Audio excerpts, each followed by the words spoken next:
Academy students और शुरू करते हैं अपने संडे टेस्ट स्टेट की डिस्कशन, जिसका पहला सवाल है कि which of the following statement is correct. अच्छा, अब यहाँ पर अगर हम देखें स्टूडेंट्स तो हाफ वेव रेक्टिफायर की जो आउटपुट आती है बिलफर्स अगर ये हमारे पास इनपुट है तो या तो ये हमारे पास आउटपुट आएगी, ठीक है, या फिर हमारे पास ये आउटपुट आएगी इस तरह से, ठीक है। तो चाहे हमारे पास ये पहली आती है तो इसमें हम कहेंगे कि सिर्फ पॉजिटिव साइकिल्स पास हो रहे हैं, और इसमें हम कहेंगे कि सिर्फ नेगेटिव साइकिल्स पास हो रहे हैं, ठीक है।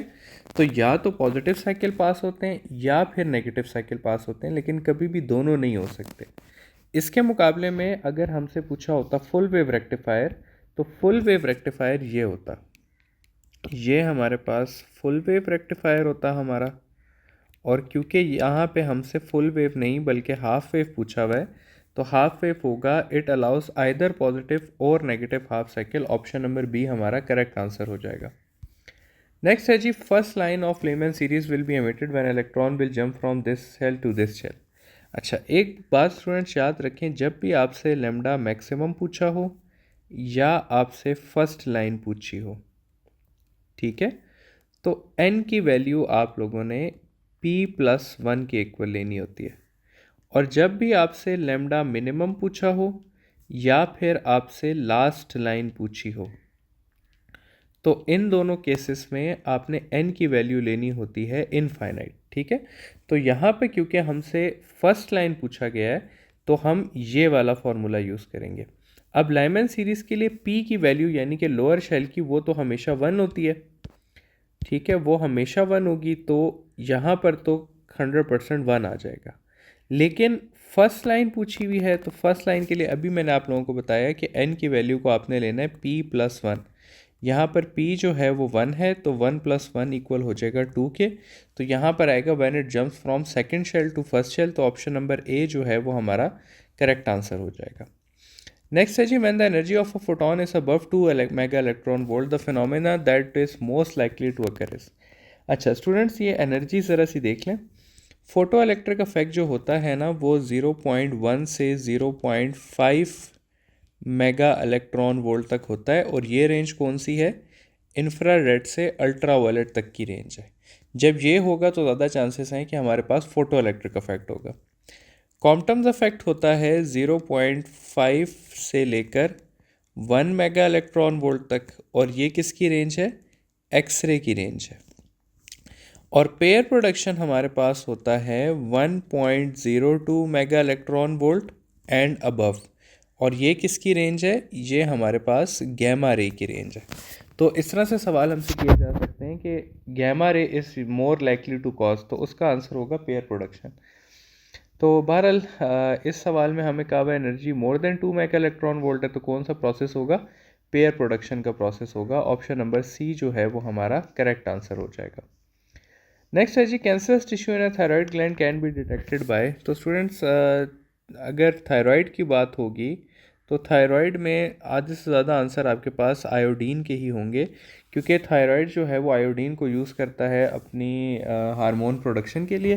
तो इस वजह से जो है वो आयोडीन टेकअप अगर ज़्यादा होगा तो इससे हमें पता चल जाएगा कि थायराइड ज़्यादा काम कर रहा है, और अगर आयोडीन टेकअप कम होगा तो हमें समझ आ जाएगी कि थायराइड जो है वो हमारा कम काम कर रहा है। नेक्स्ट सवाल है जी, what is true regarding output of a rectifier. अच्छा जी, रेक्टिफिकेशन का आउटपुट अगर हम देखें, बिल फर्स्ट मैं कहता हूँ कि ये हमारे पास एसी की वेव है, ये हमारी एसी की वेव है। अगर इसका मैं हाफ वेव आउटपुट देखूँ तो वो इस तरह का होगा, और अगर मैं इसका फुल वेव रेक्टिफायर आउटपुट देखूँ तो वो कुछ इस तरह का होगा। देखिए स्टूडेंट्स, यहाँ से हमें ये तो बात समझ आती है कि इन दोनों में सिर्फ पॉजिटिव हाफ साइकिल्स मौजूद हैं। इसमें भी देखें और इसमें भी देखें तो सिर्फ पॉजिटिव हाफ साइकिल्स मौजूद हैं। इससे पहली बात हमें यह समझ आई कि ये डायरेक्शन नहीं चेंज कर रहा, इसमें भी पॉजिटिव है और इसमें भी पॉजिटिव है, तो it is not changing direction. लेकिन अगर मैग्नीट्यूड की बात करें तो यहाँ से मैक्सिमम पे गया, फिर ज़ीरो पे आया, फिर मैक्सिमम पे गया, फिर ज़ीरो पे आया, फिर मैक्सिमम पे गया। तो इसलिए हम कहेंगे कि जो हमारा आउटपुट है उसका डायरेक्शन सेम है, लेकिन जो उसका मैग्नीट्यूड है वो हमारे पास कंटिन्यूसली चेंज कर रहा है। ठीक है, तो यहाँ पर हो जाएगा कि it is constant in magnitude only, नहीं मैग्नीट्यूड चेंज कर रहा है, it is constant in direction only, तो ये हमारा करेक्ट आंसर हो जाएगा।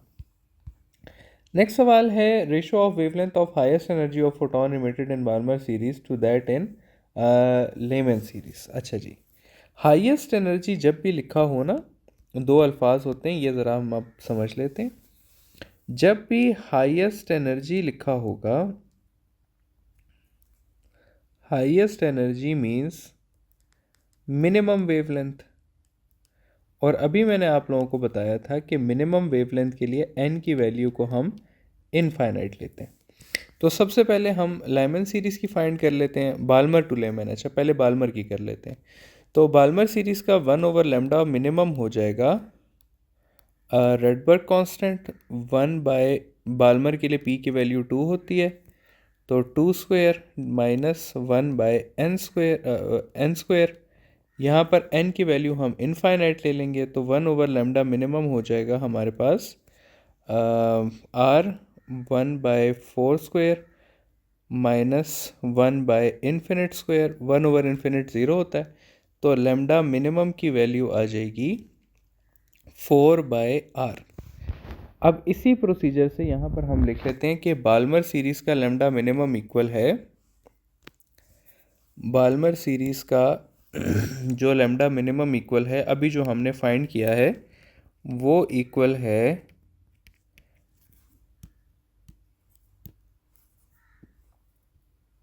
4/r।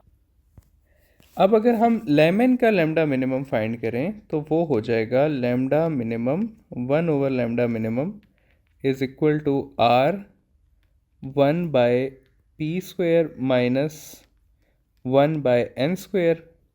अब लेमन के लिए जो p है वो होता है 1, तो 1/1 का स्क्वायर माइनस 1/इनफाइनाइट का स्क्वायर, तो इसकी लैम्डा मिनिमम की जो वैल्यू आएगी वो आ जाएगी 1/r। तो ये जब इनका मैं रेशो निकालूंगा तो रेशो में हो जाएगा हमारे पास 4/r डिवाइडेड बाय 1/r, ये r से कैंसिल हो जाएगा और 4:1 हमारा आंसर आ जाएगा, जो कि हमारा ऑप्शन नंबर सी बनता है। नेक्स्ट है जी, according to Einstein explanation of photo electric effect, the more the intensity of incident photon the more will be the. अच्छा, अब स्टूडेंट इस तरह से आप लोगों ने याद रखना है कि जितना ज़्यादा आप नंबर ऑफ फोटोन को इंक्रीज़ करेंगे, नंबर ऑफ फोटॉन्स जितने ज़्यादा इंक्रीज़ होंगे तो उसके रिज़ल्ट में नंबर ऑफ इलेक्ट्रॉन्स इंक्रीज़ होंगे। ठीक है, और जितनी ज़्यादा आप एनर्जी ऑफ फोटॉन को ज़्यादा करेंगे तो एनर्जी ऑफ फोटॉन्स को ज़्यादा करने से आप काइनेटिक एनर्जी ऑफ इलेक्ट्रॉन ज़्यादा होगी। आखिर में बस इस तरह से याद रख लें कि नंबर ऑफ फोटॉन का नाम इंटेंसिटी होता है, नंबर ऑफ इलेक्ट्रॉन का नाम करंट होता है, एनर्जी ऑफ फोटॉन को एनर्जी ऑफ फोटॉन ही कहते हैं, और काइनेटिक एनर्जी को स्टॉपिंग पोटेंशियल बोला जाता है कभी कभी, क्योंकि जितनी ज़्यादा काइनेटिक एनर्जी होगी उतना ही ज़्यादा स्टॉपिंग पोटेंशियल चाहिए होगा। ठीक है, तो अब अगर हम इस सवाल को देखें कि आइंस्टाइन ने कहा कि फोटो इलेक्ट्रिक इफेक्ट में जितनी ज़्यादा इंटेंसिटी होगी, मतलब जितने ज़्यादा नंबर ऑफ फोटॉन होंगे तो क्या चीज़ ज़्यादा होगी, तो नंबर ऑफ फोटॉन ज़्यादा करने से नंबर ऑफ इलेक्ट्रॉन ज़्यादा होते हैं, जिसकी वजह से करंट ज़्यादा होता है, तो हमारे पास फोटो इलेक्ट्रिक करंट ज़्यादा होगा। ऑप्शन नंबर डी हमारा करेक्ट आंसर हो जाएगा। नेक्स्ट सवाल है जी, the SI unit of activity is. तो student SI unit of activity is becquerel. अच्छा जी, बैकक्वेरल के बारे में हमें और क्या पता होना चाहिए, हमें और ये पता होना चाहिए कि बैकक्वेरल जो होता है वो इसका एसआई यूनिट है। ठीक है, एसआई यूनिट इज बैकक्वेरल। और एक्टिविटी के कौन से यूनिट है, क्यूरी है, और एक क्यूरी में 3.7 इंटू 10 बैक्वेरल होते। ठीक है, तो क्यूरी भी जो है ये इसी का यूनिट है, बैक्वेरल भी इसी का है, लेकिन ऐसा यूनिट कौन सा है, बैक्वेरल है।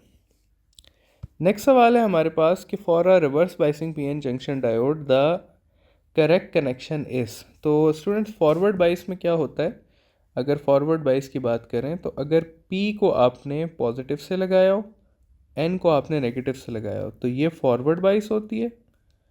ठीक है, और उसके मुकाबले में अगर P को नेगेटिव से लगाया हो और N को पॉजिटिव से लगाया हो, तो ये हमारे पास रिवर्स बाइस होता है। ठीक हो गया, तो ये है फॉरवर्ड बाइस और रिवर्स बाइस। तो यहाँ पे पूछा हुआ है कि रिवर्स बाइस में क्या होगा, तो P2 negative and N2 positive, option number B हमारा करेक्ट आंसर हो जाएगा। नेक्स्ट है जी, when electron of He+1 jump from any shell to first shell the photon emitted will lie in. तो स्टूडेंट्स जब फर्स्ट शेल में आएगा तो लाइमन सीरीज होगा, जब फर्स्ट शेल है, सेकंड है, थर्ड है, फोर्थ है और फिफ्थ है। फर्स्ट जो है वो लाइमन सीरीज है हमारे पास, सेकंड जो है वो बाल्मर है, थर्ड जो है वो पास्चन है, फोर्थ जो है वो ब्रैकेट है, और फाइनल फिफ्थ जो है वो हमारे पास पीफर्ड है। इसमें से लाइमन सीरीज जो है वो अल्ट्रा वायलेट में लाई करती है, बाल्मर जो है वो विजिबल में लाई करती है, और इससे आगे जितनी भी हैं वो सारी की सारी इंफ्रारेड में लाई करती हैं। तो क्योंकि इलेक्ट्रॉन फर्स्ट शेल में आया मतलब लाइमन सीरीज में आया है, तो ये अल्ट्रा वायलेट में लाई करेगा, ऑप्शन नंबर बी हमारा करेक्ट आंसर हो जाएगा। Which of the following phenomena proves the particle nature of photon.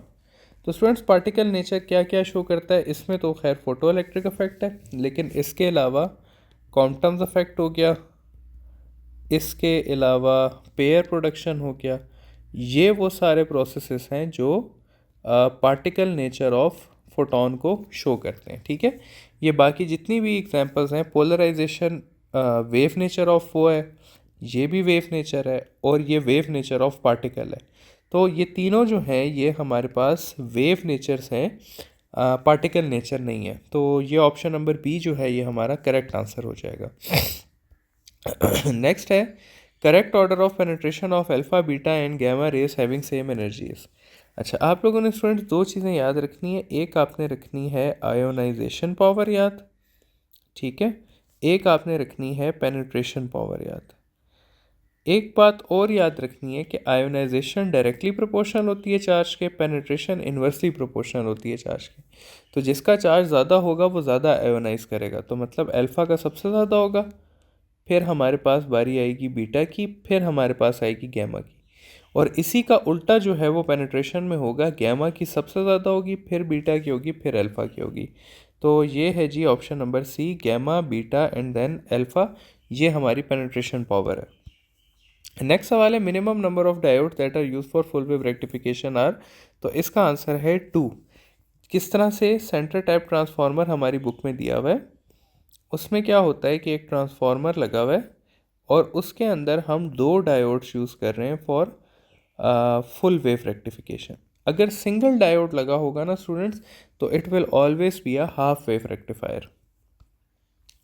Next है जी, this equation this is use to find wavelength of a emitted photon during the electron transition is. अच्छा जी, अब ये पूछा हुआ है कि ये जो इक्वेशन है हमारे पास वेवलेंथ फाइंड करने की, इसकी लिमिटेशन क्या है। तो स्टूडेंट्स इसकी सबसे बड़ी लिमिटेशन ये सिंगल इलेक्ट्रॉन सिस्टम है। ये इक्वेशन सिर्फ और सिर्फ तब वैलिड है जब हमारे पास सिंगल इलेक्ट्रॉन सिस्टम हो।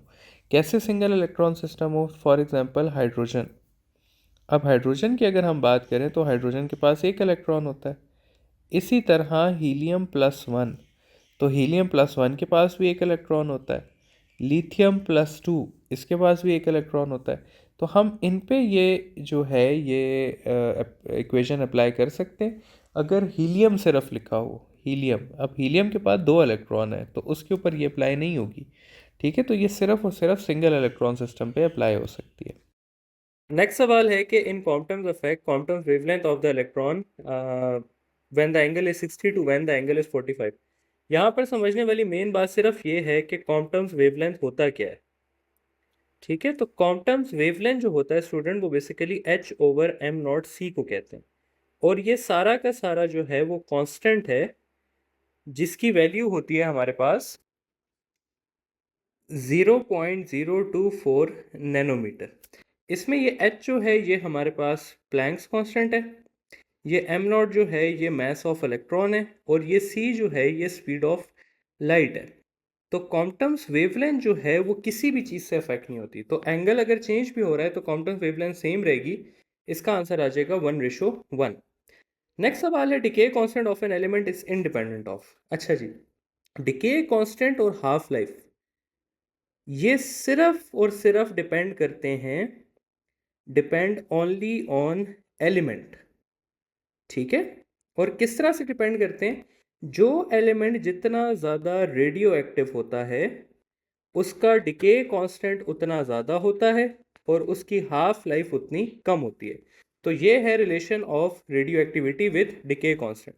तो ना ही वो इनिशियल नंबर ऑफ एटम्स पे डिपेंड करता है, ना ही वो डिकेड एटम्स पे डिपेंड करता है, और ना ही वो टोटल टाइम पे डिपेंड करता है। तो decay constant is independent of all of these. Next सवाल है हमारे पास कि half wave rectifier is connected to AC source having frequency this, then we can write that. अच्छा, अब हाफ वेव रेक्टिफिकेशन की अगर हम बात करें स्टूडेंट्स, तो फ्रीक्वेंसी ऑफ डीसी और फ्रीक्वेंसी ऑफ एसी इक्वल होते हैं। जबकि अगर फुल वेव रेक्टिफायर की बात करें हम, तो फ्रीक्वेंसी ऑफ डीसी जो है वो 2 टाइम्स हो जाती है फ्रीक्वेंसी ऑफ एसी के। तो यहाँ पर क्योंकि हमें हाफ वेव रेक्टिफायर दिया हुआ है तो इसलिए हम कहेंगे कि डीसी और एसी की फ्रीक्वेंसी इक्वल होगी, जो कि हमारा ऑप्शन नंबर ए बनता है। नेक्स्ट सवाल है, why can the line emission spectrum of a gas be used to identify element present in it. ठीक है, तो इसका ये आंसर है कि each element has unique set of spectral lines. ठीक है, फॉर एग्जांपल अगर हम सोडियम को करें बात, और सोडियम को हम ऊपर फोटोन फेंकें, तो sodium will absorb yellow light. ये आपकी बुक में भी लिखा हुआ है। तो इसका जो पैटर्न बनेगा उसमें से येलो वाली लाइट जो है, येलो कलर, वो मिसिंग होगा। इसी तरह अगर किसी और एलिमेंट में से फेंकेंगे तो हो सकता है कि उसका ब्लू कलर मिसिंग हो, किसी और का करें उसका रेड कलर मिसिंग हो। तो ये बेसिकली हर एलिमेंट टू एलिमेंट वेरी करता है कि कौन सी स्पेक्ट्रल लाइंस मौजूद होंगी और कौन सी नहीं होंगी। तो each element has unique set of spectral lines, इस वजह से हमारे पास हम उसको यूज़ कर सकते हैं टू आइडेंटिफाई एलिमेंट्स। नेक्स्ट है जी, what is the rest mass of photon. तो rest mass of photon is zero. Photon के बारे में कुछ बातें आप लोगों को याद रखनी चाहिए। फोटोन का रेस्ट मास और फोटोन का रेस्ट मोमेंटम, ये दोनों जो चीज़ें हैं ये इक्वल टू होती हैं ज़ीरो। ठीक है, लेकिन फोटोन के पास मोमेंटम होता है, हैव मोमेंटम, किस इक्वेशन के हिसाब से? डी ब्रॉगली की lambda is equal to h/p के हिसाब से। और photon can also transfer momentum. ये सारी बातें आपने फोटोन के बारे में याद रखनी है कि फोटोन का रेस्ट मास जीरो है, रेस्ट मोमेंटम भी जीरो है, लेकिन फोटोन के पास मोमेंटम हो सकता है जब वो मूव कर रहा हो, और वो मोमेंटम को ट्रांसफर भी कर सकता है। नेक्स्ट सवाल है, mass number can be defined as. तो स्टूडेंट्स, एटॉमिक नंबर होता है हमारे पास, एटॉमिक नंबर होता है number of protons in a nucleus, जिसको हम जी से शो करते हैं। एटॉमिक मास या फिर मास नंबर, दोनों एक ही बात है। ये होता है हमारे पास number of protons plus neutrons. ठीक है, और प्रोटॉन्स और न्यूट्रॉन्स को हम न्यूक्लियॉन्स कहते हैं, तो इसलिए मैं इसको नंबर ऑफ न्यूक्लियॉन्स भी लिख सकता हूँ। ठीक है, ये इक्वल होता है ए के, और ए को हम लिखते हैं Z plus N. Z number of protons हो गए और एन जो है वो नंबर ऑफ न्यूट्रॉन्स हो गए। तो इसका है number of all the nucleons in a nucleus. Option number C हमारा करेक्ट आंसर हो जाएगा। नेक्स्ट है जी, external voltage applied so that junction barrier potential increases, this means that the diode is. अच्छा, अगर फॉरवर्ड बाइस वर्सेस रिवर्स बाइस की बात करें हम, तो इनकी कुछ प्रॉपर्टीज हैं। फॉरवर्ड बाइस में हम कहते हैं कि दिस इज कंडक्टिंग स्टेट, और रिवर्स बाइस में कहते हैं कि this is non conducting state. फिर फॉरवर्ड बाइस में हम कहते हैं कि इसमें मिली एम्पेयर्स में करंट फ्लो करता है, इसमें हम कहते हैं कि माइक्रो एम्पेयर्स में करंट फ्लो करता है। फॉरवर्ड बाइस में हम कहते हैं कि potential of depletion region decrease, और इसमें हम कहते हैं कि साइज और potential of depletion region increase. तो यहाँ पर लिखा हुआ है कि पोटेंशियल इंक्रीज हो रहा है, इसका मतलब है कि रिवर्स बाइस हुआ हुआ है और डिप्लीशन रीजन ज़्यादा हो रहा है। नेक्स्ट सवाल है, when a light is pass through a sample containing sodium atoms the spectrum shows some black lines, this is an example of. अच्छा, एक बात आपने बस सिंपल सिंपल याद रखनी है, bright lines on dark background क्या होता है और dark lines on bright background क्या होता है। अच्छा जी, तो bright lines on dark background जो होता है वो बेसिकली लाइन एमिशन स्पेक्ट्रम होता है। तो जो लाइन एमिट हुई होती है वो ब्राइट फॉर्म में आ रही होती है, और dark lines on bright background जो है वो लाइन एब्जॉर्प्शन स्पेक्ट्रम होता है। ठीक है, तो इस तरह से हम इसको क्लासिफाई करते हैं कि यहाँ पर लिखा हुआ है कि ब्लैक लाइंस हैं, तो black lines is an example of absorption line spectrum, option number A. Next है जी, frequency of light is doubled energy of each photon becomes. अच्छा जी, अब अगर एनर्जी और फ्रीक्वेंसी की बात की जाए तो एनर्जी इक्वल होता है एच एफ के। तो एनर्जी और फ्रीक्वेंसी का डायरेक्ट रिलेशन है, तो अगर मैं फ्रीक्वेंसी को 2 टाइम्स करूंगा तो एनर्जी भी जो है वो 2 टाइम्स हो जाएगी। तो ऑप्शन नंबर सी जो है डबल, वो हमारा करेक्ट ऑप्शन हो जाएगा। नेक्स्ट सवाल है, 1/8 of an element is left behind after a time span of 30 years, what is the half life of this element. अच्छा जी, अब यहाँ पर स्टूडेंट्स एक फॉर्मूला यूज होता है, undecayed is equal to initial divided by 2n।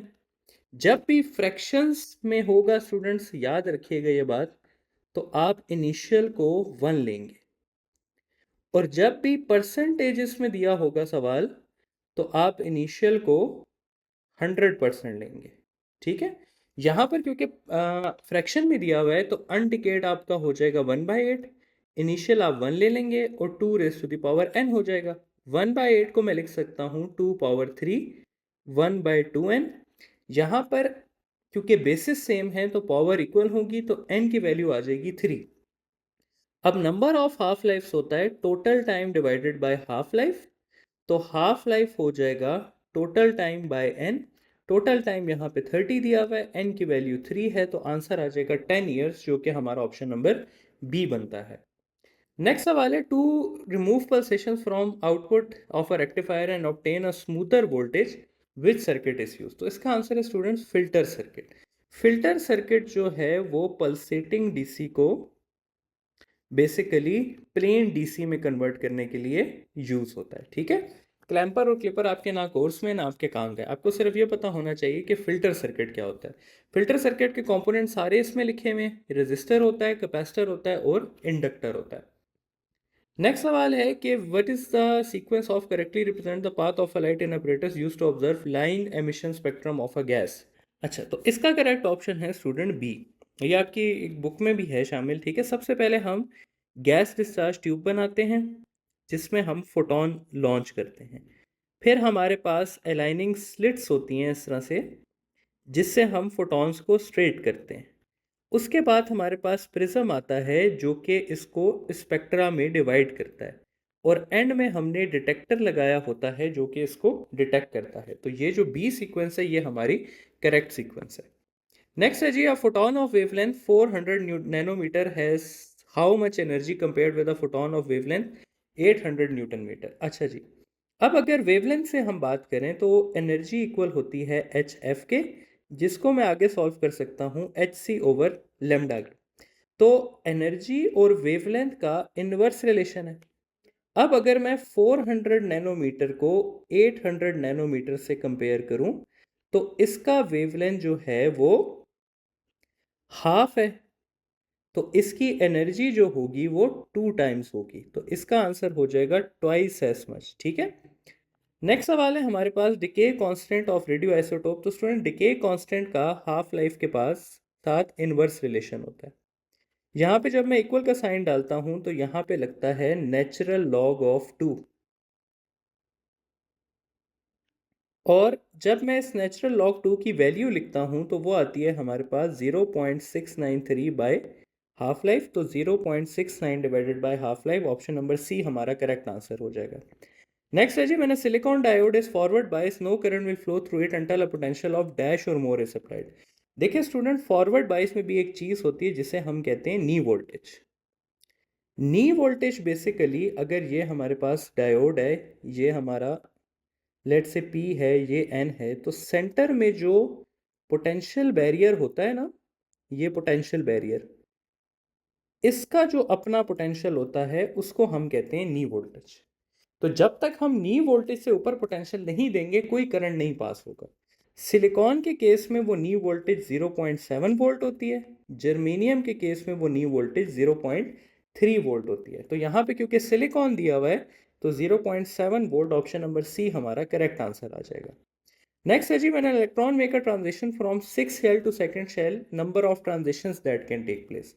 अच्छा, चाहे नंबर ऑफ लाइंस का सवाल आया हो, चाहे नंबर ऑफ ट्रांजिशंस का सवाल आया हो, दोनों एक ही तरीके से होते हैं। और क्या फॉर्मूला है उसका, n-p प्लस 1 डिवाइडेड बाय 2। यहाँ पर n हमें दिया हुआ है 6, p दिया हुआ है 2, तो 6 माइनस 2 प्लस 1 डिवाइडेड बाय 2, तो ये हो जाएगा हमारे पास 4 इंटू 5 बाई 2। तो इसका आंसर आ जाएगा 10 लाइन्स, जो कि ऑप्शन नंबर डी बनता है। नेक्स्ट सवाल है, two monochromatic beam of light have same frequency but different intensities, compare to the dimmer beam the brighter beam has. तो स्टूडेंट्स, ये बेसिकली इंटेंसिटी की डेफिनेशन है। इंटेंसिटी होती है पावर पर यूनिट एरिया, ठीक है। तो या इसको ऐसे भी डिफाइन कर सकते हैं, number of photons per unit area. तो इस हिसाब से अगर इन दो डेफिनेशंस के हिसाब से देखूं मैं, तो compared with the dimmer the brighter beam has higher energy per photon, नहीं मोर फोटॉन्स पर सेकेंड, ये बात ठीक है, सही है। तो ऑप्शन नंबर बी हमारा करेक्ट ऑप्शन हो जाएगा। नेक्स्ट है जी, following statement best describe the nature of nuclear decay. अच्छा जी, अब स्टूडेंट इसकी अगर हम बात करें तो ये ए ऑप्शन हमारा करेक्ट ऑप्शन है कि ये स्पॉन्टेनियसली होती है और रैंडमली भी होती है। कोई भी प्रेडिक्ट नहीं कर सकता कि कौन सा एलिमेंट किस वक्त कितना रेडिएट करेगा, ठीक है। तो ये ए ऑप्शन जो है ये हमारा करेक्ट ऑप्शन है। नेक्स्ट सवाल है स्टूडेंट्स हमारे पास, क्या the very small current through a reverse bias diode breakdown is mainly due to. तो ये बेसिकली लीकेज करंट के बारे में बात की हुई है। लीकेज करंट इस तरह होता है कि जब मैं रिवर्स बायस में लगाता हूं तो रिवर्स बायस का ग्राफ कुछ इस तरह से आता है कि शुरू में स्टूडेंट्स कोई करंट नहीं फ्लो करता जब तक कि मैं नी वोल्टेज पे नहीं पहुंचता। नी वोल्टेज के बाद थोड़ा सा करंट फ्लो करने लग जाता है जिसको मैं लीकेज करंट कहता हूं। और ये जो लीकेज करंट होता है ये basically due to minority charges होता है, ठीक है, क्योंकि माइनॉरिटी चार्जेस फॉरवर्ड बायस हुए होते हैं। तो leakage current is due to minority carriers, option number B हमारा करेक्ट आंसर है।